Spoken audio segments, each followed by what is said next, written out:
힘드시죠? 근데 이 명단을 부르다 보니까 이렇게 어떤 모임에 가거나 아니면 총회나 노회 석상에 이렇게 가면 호명하는 게 있습니다. 이름을 부르는 거. 근데 이름 잘못 부르면 큰일 납니다. 그리고 명수 틀리면 또 큰일 나는데, 그래서 이 또박또박 읽느라고 참 고생을 많이 했습니다. 우리는 전혀 모르는 사람이고 상관이 없으니까 뭐 틀렸든 숫자가 틀리든 이름이 틀리든 별 상관이 없는데, 본인의 일이라면 어떨까요? 굉장히 중요한 것이죠. 자기 이름이 올라가느냐 안 올라가느냐, 명수가 맞냐 안 맞냐가 굉장히 중요한데, 그래서 우리가 좀 힘들지만 끝까지 읽었습니다. 여러분, 말이라는 게 참 중요하죠. 그렇죠? 말은 참 중요합니다. 우리가 무슨 말을 하느냐, 또 어떻게 말을 하느냐가 굉장히 중요합니다. 그래서 우리가 칭찬은 누구도 춤추게 한다, 고래도 춤추게 한다 할 정도로 우리의 말이 그만큼 중요합니다. 그래서 지적이나 비판보다는 칭찬을 들을 때에 우리의 마음이 움직입니다. 칭찬을 들으면 우리의 몸이 움직이는 것이죠. 그래서 칭찬은 고래도 춤추게 한다, 그런 것 같습니다. 근데 정말 그렇죠. 누가 나에게 잘한다 잘한다 그러면 뭐예요?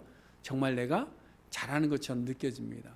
그리고 또 잘한다 잘한다 그러면 어때요? 또 하고 싶은 겁니다. 왜? 또 칭찬을 듣고 싶기 때문에 그런 것이죠. 근데 또 그걸 이용하시는 분들이 있어요. 집안에서 어떤 분들이 그래요. 괜히 잘한다 잘한다 해서 계속 일시키는 거예요. 저도 목회를 이렇게 하면서 마찬가지입니다. 인간이기 때문에 칭찬을 해주면 좋고요. 누가 나를 지적하면 아프고 그렇습니다. 언제인지 잘 기억이 나진 않지만 아마 그분도 이 말을 했는지 안 했는지 기억이 안 날지도 모르겠어요. 근데 저에게 어떤 성도님이 제게 이런 말을 했어요. 목사님 앞에서 깃발 들고 가면 우리가 뒤에서 무조건 따라가겠습니다.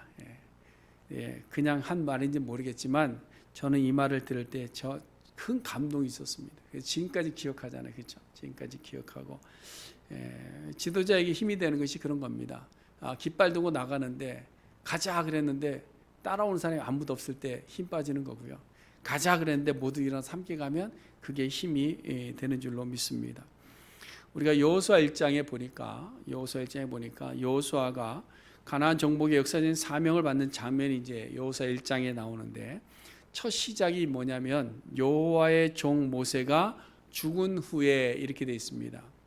이 말의 의미는 여호수아가 위대한 지도자 모세를 잃고 두려움 속에 있었을 때에 이런 의미와 비슷한 겁니다.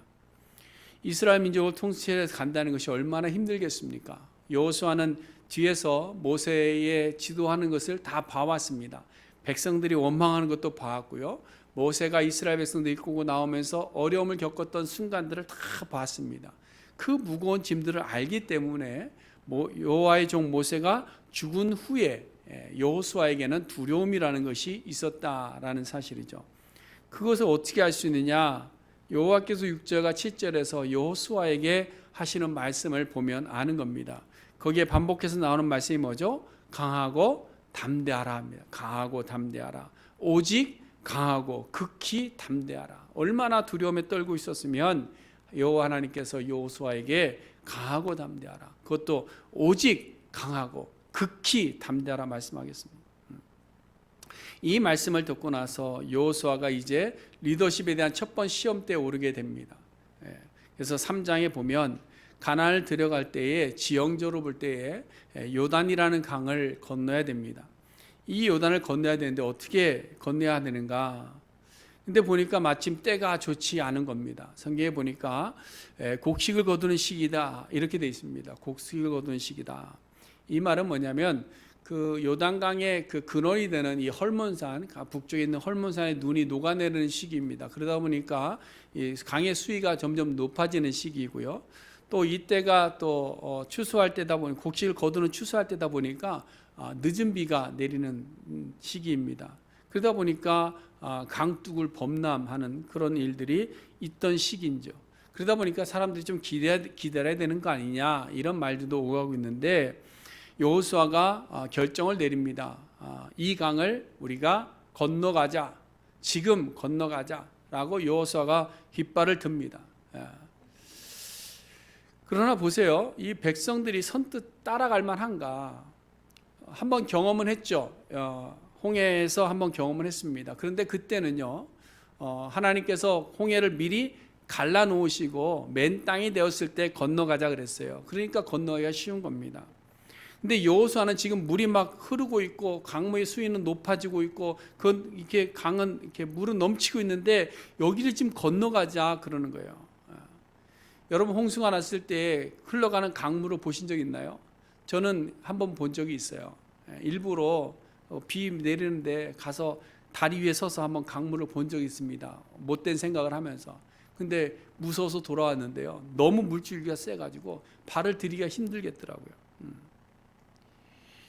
그런데 이 여호수아는 지금 그런 요단 강물의 앞에 섰는데 건너가자 그러는 거예요. 건너가자. 그때 언약궤를 맨 제사장들이 앞장섭니다. 여호수아를 뒤따르는 겁니다. 그래서 건너가자 할 때 언약궤를 메고 그들이 먼저 발을 물에 담굽니다. 멈춘 이유가 아니라, 그렇죠? 흘러가는 물에 그들의 발을 담구었더니 역사가 일어난 거죠. 그렇죠? 그 물이 멈추어 서는 거예요.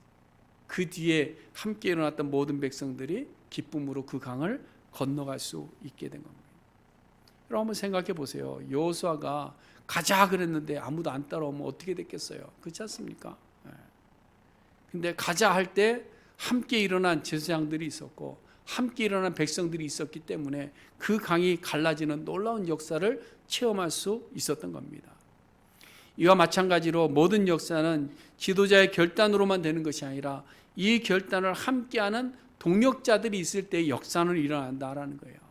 아무리 훌륭한 생각을 가지고 아무리 좋은 리더십을 가지고 아무리 좋은 말들을 가지고 좋은 계획을 가지고 나간다 할지라도 거기에 동요하는 자들이 없고 동참하는 자들이 없으면 역사는 일어날 수가 없는 겁니다. 여러분 우리가 청교도 그러면 미국의 개척자 이렇게 생각합니다. 그렇죠? 청교도들의 신앙을 많이 우리가 이야기를 합니다. 그러나 사실 엄밀히 구분을 하면요, 미국의 개척자들은 청교도들이기도 하지만 그들을 부를 때는 필그림이라고 우리가 그렇게 부르죠. 이 필그림의 모든 사람들이 대부분이 다 청교도들이었습니다.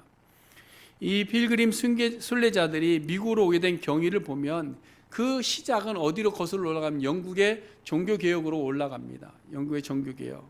그래서 간단하게 소개를 하자면 캐톨릭 교회에서 말씀 중심의 개혁이 일어났죠. 그것이 이제 개혁을 이룬 사람들이 영국의 그 청교도들입니다. 청교도들. 근데 이 청교도들이요, 개혁을 이루었지만 두 부류가 다시 생겨납니다. 하나는 영국 국교회, 성공회에 순응하자는 파가 있습니다. 그래서 순응해서 여왕을 교회의 머리로 삼을지언정 우리가 그 안에서 어떤 변화를 이루어가자 하는 그런 사람들이 있는가 하면 아니다. 우리는 그 영국 국교회 성공회와 분리해야만 된다. 그래서 분리주의자들이 생겨난 겁니다. 근데 이 분리주의자들을 누가 영국의 성공회가 또한 정부의 힘을 가지고 그들을 핍박하기 시작했습니다. 그래서 이 분리주의자들이 이 종교의 자유를 지키기 위해서 어떻게 했느냐, 화란 네덜란드로 이주를 갑니다. 근데 화란으로 갔다가 거기서도 결국 안 돼서 미국까지 오게 되는데 그때 미국으로 가자는 선봉에 선 사람들이 있었습니다. 몇몇 사람들이 있었는데요.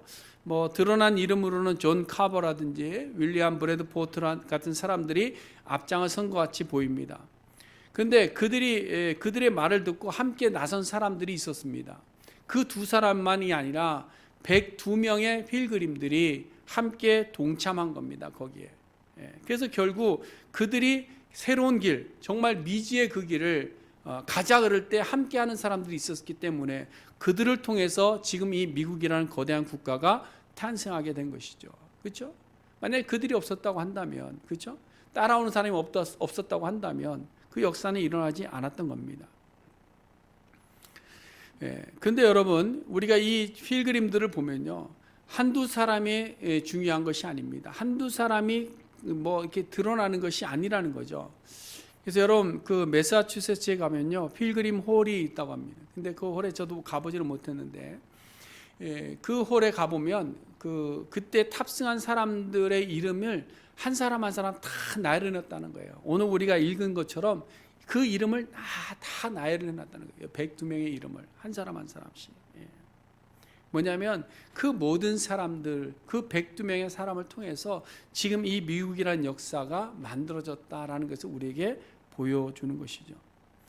이렇게 역사라는 것은 언제나 어떤 지도자의 리더십 속에서 많은 사람들이 함께하는 자들이 함께할 때에, 용기를 내서 일어나는 자들이 있을 때에 그 역사들은 이루어진다라는 사실입니다. 자, 오늘 본문도 한번 잘 보세요. 우리 입에 잘 붙지 않는 생소한 이름들을 우리가 함께 읽었습니다. 그렇잖아요. 읽을 때 좀 힘들었잖아요. 그렇죠? 힘들었습니다. 근데 사실 이 성경의 여러 족보들이요, 사실은 우리 성경 통독의 장애가 되지 않습니까? 그렇잖아요. 보니까 뭐 얘기를 들어보니까 다 이 족보에서 맡겠다는 분들이 많더라고요. 족보 읽다가, 사람 이름 읽다가 너무 힘들고 어려워서 멈춘 사람들이 있다는 소리를 제가 몇 주 전에 들었는데요. 근데 오늘 본문을 보면요, 족보는 아니지만 이 귀한 자들의 명부를 보면 우리가 어떻게 교회 회복을 이룰 수 있는지 하는 힌트가 거기에 나온다는 거예요. 힌트. 자, 먼저 1절과 2절 말씀을 한번 보세요. 거기 보시면 옛적의 바벨론 왕 느부갓네살에게 사로잡혀 바벨론으로 갔던 자들의 자손들 중에서, 이렇게 되어 있습니다. 이 말은, 중에서라는 말은 뭐죠? 전부는 아니라는 얘기예요. 그렇죠? 전부는 아니라는 얘기입니다. 지난 시간에도 말씀을 드렸지만 당시 그 메데와 바사, 그 페르시아 지역의 통치 지역 안에 살고 있던 이스라엘의 민족의 숫자는 적은 숫자가 아니었습니다. 왜냐하면 주전 720년 북이스라엘에서 포로로, 아수르, 그때 당시에는 아수르의 포로로 잡혀온 사람들이 있었습니다. 그러니까 그 사람들은 뭐예요? 고레스 원년까지 537년이니까 거의 한 200년 동안 그 페르시아 메디아 바사 지역에 뿌리를 내리고서 살던 사람들이, 열지파의 사람들이 살고 있었다는 얘기예요. 그리고 나서 이제 586년에 포로로 잡혀온 남유다 사람들은 한 50여 년 동안 그 지역에 살은 사람들입니다. 그 지역이 한 두 지파 사람들이죠. 그뿐만 아니라 또 이스라엘 민족의 그 유대교로 개종한 사람들이 또 있었어요. 여러분, 에스더 8장에 보면요, 모르드게가 하만의 손에 죽을 뻔하죠. 그러다가 이제 전화위복이 되어서 에스더하로 전세가 완전히 뒤바뀌어지는데 모르드게가 이제 권력을 잡게 됩니다. 그 권력을 잡았을 때에 본토에 있는 많은 백성들이 자원해서 유대인이 되었다라고 성경에 그렇게 기록을 하고 있는 것을 봅니다. 그러니까 개종자들도 많이 있었고요, 그 다음에 북이스라엘 사람들이 있었고요, 남유다 사람들이 있었던 겁니다. 결국 고레스의 선포가 있고 자유를 보장해주고 회복의 일을 열어주었지만 그 중에서 일부만이 저도 가겠습니다라고 손들었다는 얘기예요. 나도 가겠습니다라고 손들었다는 거예요.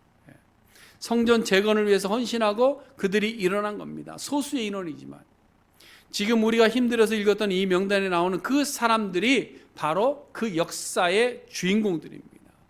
이 역사적인 사명 속에 있었던 이 주인공들이니까 우리가 알지 못해도 뭐예요? 한 사람 한 사람 이름이 귀하고 소중한 겁니다. 소중한 거예요. 근데 한번 생각해 보세요. 이 사람들이 어떻게 이렇게 자원할 수 있었는가? 이 자원하는 과정을 보면 참 놀랍습니다. 왜냐하면 여기 나오는 사람들이요, 예루살렘 성전에 살던 사람들일까요? 아닐까요? 살지 못했던 사람들입니다. 거기다가 2세들입니다. 2세. 적어도 이민 2세, 3세입니다. 뭐 200년이니까, 그렇죠? 200년, 50년이면 1세는 없다고 봐야 되는 거예요. 그러니까 남유다 중에서는 혹시나 모르겠어요. 근데 거의 다 2세들입니다. 2세. 그러니까 이민 1세는 뭐 돌아가는 것이 쉬울 수 있다 하지만 2세와 3세들이 자원해서 그 좋은 나라도 아닌 힘들고 어려운 척박한 그 땅으로 돌아가기 위해서 자원한다는 것이 쉬운 일이 아닙니다. 쉬운 일이 아니에요. 여러분, 지난 13일이 무슨 날인지 아십니까? 아시는 분 계세요? 1월 13일이 무슨 날인지? 별 관심이 없으신가 봐요. 미주 한인의 날입니다. 미주 한인. 저도 뉴스 보고 알았어요. 미주 한인의 날인데 이 날이 무슨 날인가 하면 1903년에 최초로 한국 이민자들이 하와이 땅에 도착한 날짜라고 합니다. 그 날을 기념해서 이제 한인 날을 지키는데요. 뭐 연수로 따니까 118년, 119년 정도 지난 거죠. 그러니까 뭐 지금 북이스라엘 사람들에 대하면 몇 년 더 빠른 겁니다. 거의 한 세기가 더 빠른 거예요. 근데 참 재밌는 걸 이게 찾다가 보니까 재밌는 게 뭐냐면 숫자가요 똑같아요. 미국에 왔던 청교도 필그림들이 몇 명이라고 그랬어요? 102명이잖아요. 근데 하와이 갔던 사람의 숫자가 102명이더라고요. 왜 이렇게 공교롭게 똑같은지는 잘 모르겠어요. 근데 실제로는 103명인데 한 명은 통역광이라고 또 어디 기록에 보니까 이렇게 나오더라고요. 근데 102명이 이제 도착을 했는데 그 이민자들의 자손이 몇 대까지 갔을까 찾아보니까 그 근거를 제가 못 찾았어요. 근데 적어도 뭐예요? 3대, 4대까지 가지 않았겠어요? 그렇잖아요. 3세대, 4세대까지. 그러면 3대, 4대까지 간 사람들이 우리 조국 대한민국을 알고 조국 대한민국이 어려움이 겪었다고 해서 거기를 쫓아갈 사람들이 몇 명이나 되겠냐는 거예요. 제가 저희 집 아이들에게만 이야기했는데요. 한국에 전쟁 나면 아빠는 간다 그랬더니 왜 가냐고 거기를 막 막더라고요. 그래서 너희들은 한국 가서 살고 싶지 않니? 그랬더니 구경은 가고 싶은데 살고 싶지는 않대요. 2세만 하더라도 자기 고국으로 돌아간다는 건 쉬운 일이 아닙니다. 그럼에도 불구하고 오늘 본문에 보면 2세, 3세, 4세까지 내려간 사람들이 자원에서 손을 들고 가겠다는 거예요. 무엇을 위해서? 성전 재건을 위해서. 예루살렘 성전을 재건하는데 주역이 되기 위해서 손을 들고 나왔다는 얘기예요. 그게 얼마나 대단한 일입니까? 그래서 오늘 본문의 기록들을 보면 먼저 2절에서 이제 누가 나오느냐. 그래서 앞장설 때도 보면 항상 이 루트가 똑같아요. 지도자들이 먼저 앞장서는 거예요. 지도자들이. 그 다음에 이제 우리가 알 수 없는 자손들의 이름들이 이제 숫자와 함께 쭉 기록된 겁니다. 여러분 2절 한번 보세요. 거기 보면 스룹바벨, 예수와 느헤미야, 스라야, 레엘라야, 모르드게, 빌산, 미스발, 비그웨, 르훔, 바나 총 11명의 지도자들이 나옵니다. 이 사람들이 지도자급이에요. 지도자급. 이 명단 우리가 순서대로 보면 가장 앞에 이제 나온 사람이 스룹바벨인데요. 이 스룹바벨이 그 이스라엘 백성들을 인도에 냈던 인도하고 왔던 인솔자입니다. 근데 이 스룹바벨이라는 이름 속에서 우리가 알게 된 것이 뭐냐면 이 사람은 바벨론에서 태어난 사람입니다. 바벨론. 그러니까 예루살렘에 살다가 포로로 잡혀간 사람이 아니고 바벨론에서 태어난 사람입니다. 근데 이 스룹바벨이 누구의 자손인가? 3장 2절에 보면요. 스알디엘의 아들이다 이렇게 되어 있습니다. 스알디엘의 아들이다. 그러면 스알디엘은 누구냐? 역대상 3장으로 가보면요. 스알디엘은 사로잡혀간 여고냐의 아들이다 이렇게 되어 있습니다. 그럼 여고냐는 또 누구냐? 여고냐는 누구냐? 여고냐는요. 여호야긴 왕입니다. 왕. 남유다의 마지막 왕. 이 사람이 8세의 왕이 되었는데 3개월 만에 바벨론으로 포로 잡혀갔습니다. 그래서 여호야긴인데 이 사람의 다른 이름이 여고냐입니다. 근데 이 여호야긴 왕에서는 아들들이 여럿 있었어요. 근데 그 첫째가 스알디엘이에요. 스알디엘. 그리고 셋째 동생이 부다냐인데요. 역대기에 보면 이 그 스룹바벨이 누구의 아들로 나오냐? 부다야의 아들로 나옵니다. 안 맞잖아요, 그렇죠? 스알디엘의 아들이라고 돼 있는데 역대기에 보면 부다야의 아들로 나오는 거예요. 이 기록의 차이가 아니고요. 우리가 이렇게 성경학자들이 유추해 본 게 뭐냐면 스룹바벨이 여호야긴의 손자인데요. 그 여호야긴의 아들 중에서 스알디엘이 첫째고 셋째가 부다냐인데 스알디엘이 아마 결혼했는데 자녀가 없이 먼저 세상을 떠났을 것이다 라는 겁니다. 그러면 유대인들은 무슨 법이 있죠? 계대 결혼법이 있어요. 그래서 동생이 형수를 취해서 그 대를 잇게 하는 겁니다. 그래서 부다냐가 그 형수를 취해서 스룹바벨을 낳았기 때문에 어떤 데서는 스알디엘의 아들로 나오고 어떤 데서는 부나의 아들로 기록되고 있다라는 겁니다. 이게 어느 정도 맥센스가 되는 겁니다. 어쨌든 이 스룹바벨은 누구냐? 왕족. 그리고 이 스룹바벨이 포로 기환의 지도자로 또 임명을 차출될 수 있었던 이유가 있습니다. 그 이유는 뭐냐면 그 할아버지가 누구라고 그랬죠? 여호야긴 왕이라고 그랬어요. 근데 이 요야긴 왕이 포로로 잡혀서 감옥살이를 합니다.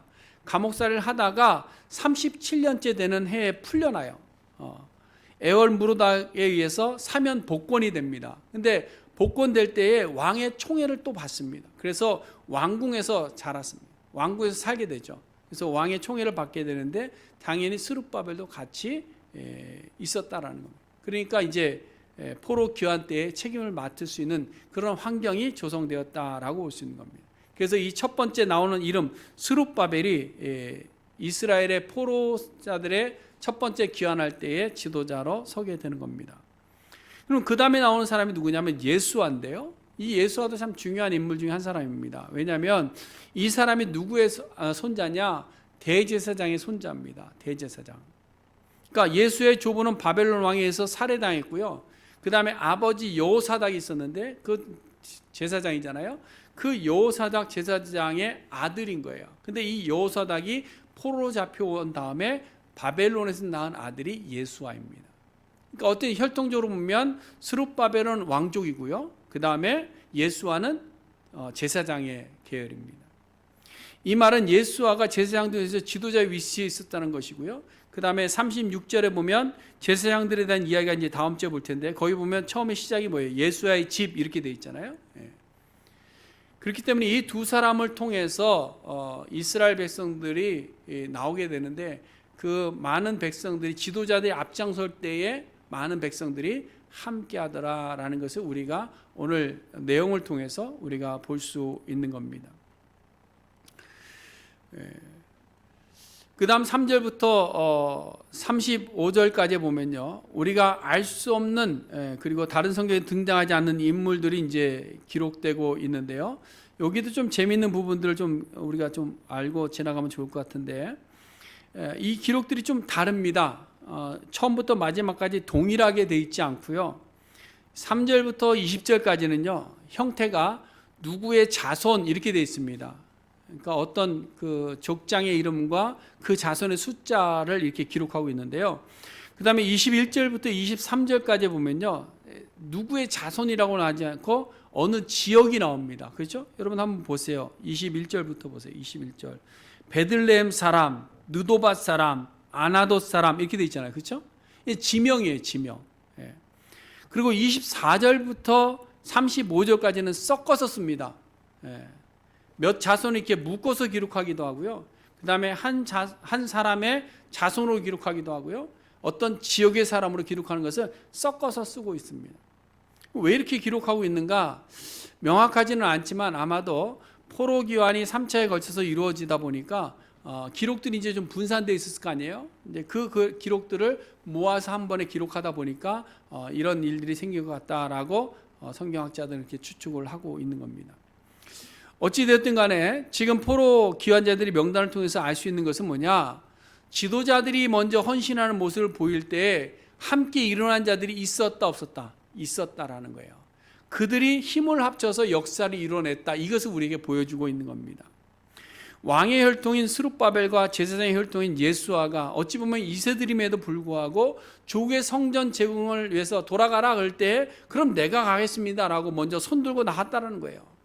그러니까 또 다른 2세와 3세들이 똑같이 손을 들고 같이 그 자리에 동참했고 그들의 수가 비록 적을지라도 그들이 함께 한 자들이 있을 때에 놀라운 성전 재건의 역사는 이루어질 수 있었다라는 겁니다. 이것이 무엇을 우리에게 보여주는가 하면 오늘 우리 교회가 회복되는 것도 마찬가지입니다. 오늘날 많은 교회들이 침체되어지고 지난주에 말씀드린 대로 600여 개의 교회들이 지금 문을 닫고 사라져가고 있는 이 시기에 이 교회를 어떻게 다시 일으킬 수 있느냐? 기치를 들고 일어나는 말씀 앞에서 모든 교회들이 함께 일어난 자들이 있을 때에 그 역사는 다시 일어날 수 있더라라는 사실이에요. 성경의 역사를 보면 언제나 그렇습니다. 한 사람이 일어나서 그 한 사람이 모든 것을 완전히 끝내는 경우는 없습니다. 한 사람이 일어날 때 함께 동행하는 자들이 있을 때 함께 따르는 자들이 있을 때 역사는 일어났다는 거예요. 여러분 믿음의 조상 아브라함 보세요. 아브라함이 믿음의 조상인데요. 갈대아 우르에서 가족들과 함께 안정된 삶을 살아가고 있었습니다. 그러나 하나님께서 본토 친척 아비의 집을 떠나라고 하시는 하나의 명령을 듣죠. 명령을 듣습니다. 그 명령을 듣고 명령을 듣는데 명령이 뭐죠? 내가 내게 보여줄 땅이 있는데 그 땅으로 가라. 근데 그 땅이 어딘지 모르는데 가라는 거예요. 근데 여러분 우리가 창세기 11장과 12장을 보면 아시겠지만 아브라함이 갈대아 우르를 떠나서 한번 정착한 곳이 있습니다. 어디죠? 하란입니다. 하란. 그러니까 이게 손으로 표현하기가 좀 그런데요. 여기가 갈대아 우르면요, 여기가 하란이에요. 위쪽으로 올라가면요. 그 다음에 가나안 땅이 밑에 지역입니다. 근데 지금 이 하란까지 가서 여기에 머물고 있었어요. 머물고 있다가 하나님께서 12장 4절에서 말씀을 주시는 거예요. 말씀을 주시고 내가 지시한 땅으로 네가 돌아가라. 그럴 때에 아브라함이 이 말씀을 듣고 어떻게 했냐? 성경에 기록하기를 여호와의 말씀을 따라갔다. 여호와의 말씀을 듣고 따라갔다. 근데 여호와의 말씀을 듣고 아브라함만 따라간 것이 아니라 그 뒤에 보면 누구도 따라갔다? 롯도 따라갔다. 이렇게 됩니다. 우리가 아브라함의 실수를 너무 많이 보니까 좀 실망하는 분들이 좀 있는 것 같아요. 그렇죠? 이랬더니 째째하게 남자가 뭐 이러면서 아브라함에 대해서 실망하는 분들이 좀 있는 것 같아요. 근데 아브라함의 여정을 한번 잘 보세요. 아브라함은요, 회복을 위해서 여호와 하나님의 음성을 들리면 언제나 어떻게 했는가? 바로 손들고 자원에서 먼저 일어난 사람이 바로 또한 아브라함입니다. 실수해서 넘어질 수 있습니다. 그러나 하나님께서 돌이키실 때에 먼저 손들고 나온 사람이 바로 아브라함이라는 거예요. 애굽으로 내려가서 실수를 합니다. 그런데 뭐예요? 가나안 땅으로 돌아가라는 말씀 앞에 바로 손들고 돌아갑니다. 롯이 자기 좋은 것 먼저 취하려고 할 때 아브라함이 그것 욕심내고 싸우고 하지 않았습니다. 하나님께서 보이시는 그 땅을 가라 할 때 그냥 그 땅으로 간 겁니다.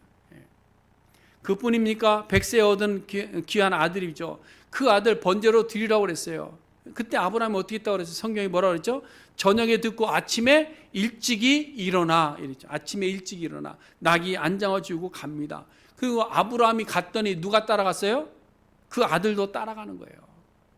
아들이 좀 이상하잖아요. 그렇죠? 갑자기 뜬금없이 아침에 일어났는데 아버지가 가자 그러는 거예요.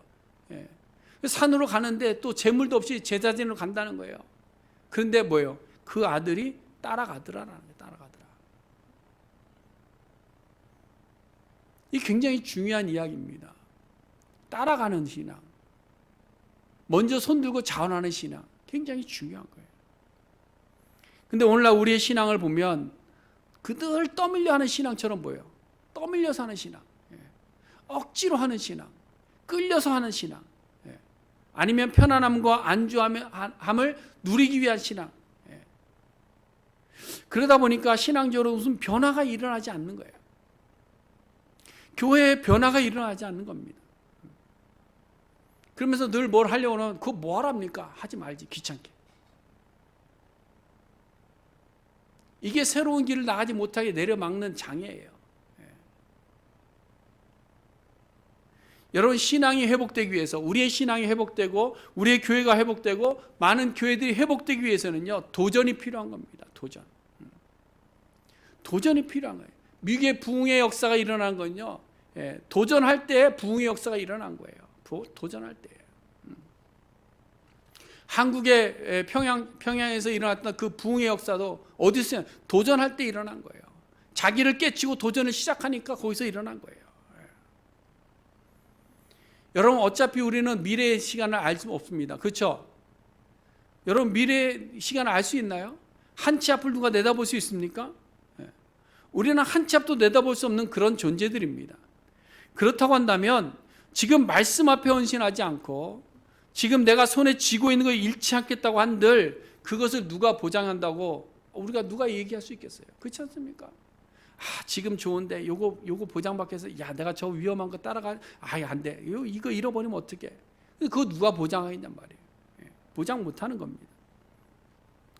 참 우리의 미련함이라는 것이 거기에 있는 것 같아요. 우리는 늘 실패를 경험합니다. 그렇지 않아요? 늘 실패를 경험해요. 근데 또다시 실패의 길을 선택하고 가는 거예요. 여러분의 저는 그렇습니다. 제 인생을 이렇게 보니까요, 제가 결정해서 온 길들을 보면 사실 실패하는 일들이 더 많았어요. 근데 하나님께서 명령하시는 것에 대해서 순종했을 때는 실패한 경우가 거의 없습니다. 근데 내 계산으로 가면 실패하는데 늘 무슨 일이 터지면 내 계산을 먼저 한다는 거예요. 그러다 보니까 늘 뭐예요? 실패하는 방법인 걸 알면서도, 믿을 수 없는 나인 줄 알면서도 내 생각을 의지하고 가더라라는 거예요. 그러고 나서 실패하고 또 후회하는 것이 우리 인생이에요. 그러나 여러분 한번 생각해 보세요. 하나님께서 계획하시고 인도하시는 길에는 오차가 있나 없나 한번 보세요. 하나님의 길은 완전한 줄로 믿습니다. 그렇죠? 아무도 안 믿으시니까. 하나님의 길은 완전하십니다. 왜냐? 하나님은 완전하신 분이기 때문에 그런 거예요. 하나님은 완전하신 분입니다. 하나님은 완전하신 분이에요.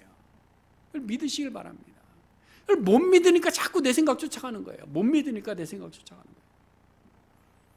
여러분 오늘 본문에서 이스라엘 백성들의 귀환할 명단을 이렇게 보면 잘 아는데요. 앞서 보았지만 2절에 나오는 지도자의 숫자를 한번 세보세요. 오늘 본문에 몇 명으로 나오죠? 11명입니다. 안 세보셨죠? 제가 세어드릴게요. 11명입니다. 11명. 근데 느헤미야 7장에 가보면요. 이 오늘 본문과 동일한 본문이 또 나옵니다. 거기도 포로 귀환자들의 명단이 쭉 똑같이 기록되어 있어요. 근데 거기에 보면 다른 것이 뭐냐면 이 11명이 아니라 12명이 되어져 있어요. 12명. 근데 이 12명의 숫자가 맞는 것이 뭐냐면 하나님께서 늘 12이라는 숫자를 늘 맞춰 오셨습니다. 뭐 그렇다고 해서 모든 숫자가 다 무슨 영적인 의미를 가진다라는 거 생각하진 않지만 몇몇 숫자는요 하나님께서 의도적으로 맞추신 숫자들이 있어요. 그 중에 하나가 바로 12라는 숫자입니다. 12. 이스라엘 민족이 총 몇 지파예요? 12지파잖아요. 그렇죠? 누구의 아들들이에요? 야곱의 아들들 12명이에요. 근데 야곱의 아들 12명으로 12지파가 채워졌나요? 그렇지 않잖아요. 거기서 한 지파를 빼죠. 누굴 뺐어요? 누굴 뺐죠? 성경 공부 안 한 티가 여기서 나는 거예요, 지금. 레위 지파를 뺐잖아요. 그렇죠? 레위 지파를 빼서 이는 내 것이다 그랬잖아요. 그래서 성전을 지키는 일을 하잖아요. 그러면 11지파가 되지 않습니까? 그럼 이 11지파를 어떻게 12로 채우셨어요? 이건 좀 더 어려운가? 요셉의 두 아들로 채우잖아요. 그렇죠? 요셉이 애굽에서 나온 두 아들로 한 지파씩을 채웁니다. 그래서 12지파를 만드는 거예요. 그래서 진영이 갈 때도 항상 세 지파씩 해서 네 곳을 이렇게 싸게 했죠. 진영을 쌀 때. 그리고 제사장의 그 뭐죠? 옷에도 보면 12 보석을 채우고 합니다. 이게 12라는 숫자가 완전수예요, 완전수. 그러니까 하나님께서 늘 10이라는 숫자를 채워주시는 거예요. 또 12 제자, 예수님도 마찬가지잖아요. 12명의 제자를 부르시잖아요. 그렇죠? 근데 누가 빠졌어요? 가룟 유다가 빠지잖아요. 안 빠졌어요? 제가 잘못 알고 있는 거예요? 왜 다들 수긍을 안 하시지? 가룟 유다가 빠졌잖아요. 그렇죠? 사도가 못 됐어요. 예. 근데 11명이 사도가 됐나요? 사도는 12명이죠. 왜 12명이 됐어요? 한 명 더 뽑았잖아요. 예. 그 뽑은 사람이 누구예요? 마띠아. 그래서 12명의 사도를 채우는 겁니다. 이 10이라는 숫자가 그만큼 중요해요. 이와 마찬가지로 포로생을 마치고 성전재관을 귀하는 지도자의 수도 12명으로 채우는 거예요. 그래서 12명이 되는 겁니다. 그뿐만 아니라 3절부터 35절까지 등장하는 인물들을 보면 누가 누군지 잘 모릅니다.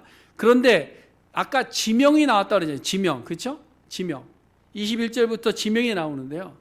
그 지명을 보면요. 거의 다 땅의 지역이 어디냐면 유다 지역이고 베냐민 지파의 지역이에요. 이것이 무엇을 의미하는가 하면 하나님께서 남쪽 유다에 대해서 포로 생활을 갈 것을 이야기하고 그들을 회복할 것을 말씀하셨어요. 그렇죠? 그 회복을 이루는 것을 보여주고 계시는 거예요. 그러므로 여러분 하나님께서 우리에게 성경을 주시면서 이스라엘 역사, 골치 아픈 이스라엘의 역사를 우리에게 함께 기록하신 이유는 분명히 있습니다. 그들의 족보가 우리와 무슨 상관이 있겠어요? 상관없습니다. 오늘 등장하는 인물들도 알지 못하는 이름들입니다. 아무리 입에 붙여보려도 잘 안 붙어요. 그런데 이 사람들이 우리가 무슨 상관이 있겠습니까? 그러나 이를 통해서 우리가 보고 알 수 있는 것은 우리 하나님은 언제나 완전하신 분이시고 계획하신 일들은 반드시 이루시는 분이시다. 이것을 우리에게 보여주고 있는 겁니다. 그러므로 여러분 우리가 또 한 치 앞도 알 수 없는 금년 2022년을 살아가는데요. 여러분들 무엇을 붙잡고 살아가시겠습니까? 또다시 실패하고 후회하는 내 판단을 선택하고 살아가시겠습니까? 아니면 하나님을 의지하고 살아가시겠습니까? 여러분 우리가 어떻게 회복될 수 있을까요? 내 생각으로 회복될 수 있을까요? 안 돼요. 우리 집사님 한 분이 저에게 카톡 보냈어요. 한번 결정한 거 마지막까지 갈 수 있게 도와달라고. 왜? 혼자 의지로 안 되는 거예요. 근데 목사 의지로도 안 되는 거죠. 우리가 함께 할 때 하나님께서 그것을 이루어 가시는 거예요. 하나님을 의지하고 가요. 그러므로 금년 한 해 우리가 살아가는 동안에 우리가 회복을 위해서 나아갈 때에 그냥 목사만 추하고 회복합시다 외치지 말고 모든 성도들이 우리 신앙의 회복을 위해서, 우리 영적인 회복을 위해서 함께 자원해서 일어날 수 있는 우리 모두가 될 수 있기를 간절히 바랍니다. 사랑하는 성도 여러분, 하나님의 말씀은 진리입니다. 믿으십니까? 하나님은 완전하신 분이십니다. 믿으십니까? 그렇다면 우리가 이해되지 않는다고 해서 하나님의 말씀이 틀렸다고 말하면 안 되는 겁니다. 여러분 성경을 읽다가 이해되지 않는다고 해서 이 말씀은 틀렸다라고 이야기하면 안 됩니다. 우리가 받아들일 수 없는 정말 힘들고 어려운 내용들이 있다 할지라도 하나님의 계획이 악하다, 하나님이 악을 조성하셨다라고 우리는 이야기할 수 없다라는 겁니다. 내가 별로 좋아하지 않는 일이라고 해서 하나님의 뜻이 무가치한 것은 아닙니다. 하나님께서 성경에서 많은 것들 우리에게 알려주셨는데 그것이 내가 생각할 때 별로 내가 좋아하지 않는 일이다, 그렇다고 해서 내 생각이 맞지 않는다고 무가치한 일은 아닙니다. 그렇지 않습니까? 그럴 수가 없는 거예요. 어떤 분들이 그래요. 성경은 내가 모르는데 왜 믿냐고, 내가 이해가 안 되는데 왜 믿냐고. 내가 이해를 못하는 것이지 하나님이 틀린 게 아니에요. 여러분 우리가 회복을 위해서 분명히 믿고 시작해야 되는 것은 하나님은 우리에게 어떤 것을 주시는 분? 가장 좋은 것을 주시는 분이에요. 믿으십니까? 우리에게 가장 좋은 것으로 주시는 분이 우리 하나님이십니다. 그러니까 우리가 가장 좋은 길로 갈 수 있도록 회복시켜 주시는 분도 누구다? 하나님이시다. 그런데 왜 그 하나님을 의지하지 않고 맨날 실패하는 나를 붙잡고 가냔 말이에요. 그러므로 여러분 이제는 우리가 그 하나님의 뜻을 이루기 위해서 헌신할 수 있는 우리 모두가 될 수 있기를 바랍니다. 하나님은 가장 좋은 것을 주시고 가장 좋은 것을 계획하시고 가장 좋은 것을 이루시기 위해서 우리를 부르신 거예요. 그러므로 우리는 그 일에 헌신할 수 있어야 돼요. 손을 들을 수 있어야 됩니다. 여기에는 우리 직분자들이 먼저 헌신해야 됩니다. 교회 회복을 위해서 먼저 앞장서야 되는 거예요. 미루지 말고 누가 하겠지. 아니에요. 아무도 안 해요. 내가 안 하는데 누가 하겠습니까? 그렇잖아요. 내가 안 하면 아무도 안 해요. 근데 우리는 누가 하겠지. 우리 장로님이 하시겠지. 권사님이 하시겠지. 아니에요. 내가 해야 돼요. 같이 하는 거예요. 내가 해요. 같이.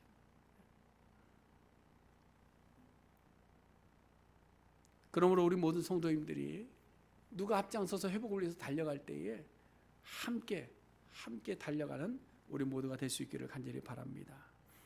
오늘 우리는 알 수 없는 이름들과 숫자들을 보았습니다. 그러나 이 사람들이 바로 예루살렘 성전의 회복의 주역들이 되었습니다. 얼마나 소중한 한 사람 한 사람의 이름인지 모릅니다. 이 사람들은 1세대가 아닙니다. 이미 다 알고 있는 사람들도 아닙니다. 자신들의 무슨 기득권이 있는 것도 아닙니다. 이들은 모두가 2세대고 3세대들입니다. 그들은 눈으로 본 조국을 위해서 자신들이 예배하는 성전을 위해서 헌신하는 것이 아니라 부모님들에게 그저 듣기만 했던 그런 성전입니다. 얼마나 수고를 해야 재건이 이루어질지도 모릅니다. 그 재건이 가능할지도 모르면서 이들은 헌신하고 나왔습니다. 결국 누가 회복을 이루어가는 세대인가? 갈 바를 알지 못하지만 오직 여호와의 말씀과 약속을 붙잡고 일어나는 세대가 회복을 이뤄내는 놀라운 세대가 될 줄로 믿습니다. 우리 모든 성도님들이 개인적으로도 그렇고요, 교회적으로도 그렇고 사회적으로도 그렇고 회복을 이루어내는 세대로 헌신할 수 있는 우리 모두가 될 수 있기를 간절히 바랍니다. 여러분 어차피 알 수 없는 미지의 시간을 사는 거잖아요. 그렇죠? 어차피 우리가 알 수 없는 시간을 살아가는 건데요. 그렇다면 실패를 반복하는 육의 생각은 좀 접어두시고 정말 우리에게 좋은 것으로 주시는 하나님을 믿고 그 하나님 붙잡고 우리가 갈 수 있는 우리 모두가 될 수 있기를 주님의 이름으로 간절히 축원해 드립니다. 기도하겠습니다. 사랑 많으신